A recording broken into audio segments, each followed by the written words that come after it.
अरे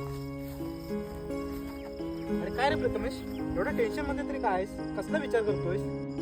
काय सांगू तुला रे. अरे ह्या महिन्यात पगार खूप कमी आलाय. खाण्यावर द्यायला सुद्धा खिशात पैसे नाही राहिलेत माझ्या. हा महिना माझ्यासाठी खूप कठीण जाणार आहे. अरे माझं पण तसंच झालंय रे. अरे गायच्या पुडी घ्यायला माझ्याकडे पैसे नाही आहेत. अरे गेले 2-3 महिन्याचं रूम भाडं पण थकलंय. मला वाटतं ह्या महिन्यात घर मालक मला घराच्या बाहेरच काढणार.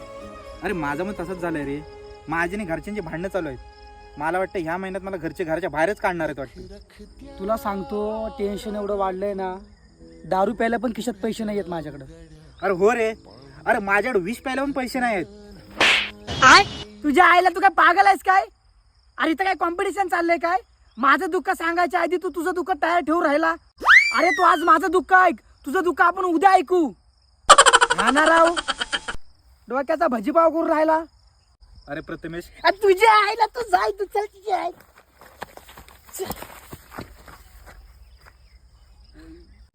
अरे तेवढे 10 रुपये दे ना गायच्या पुडीला. तुला उद्या लगेच देऊन टाकतो.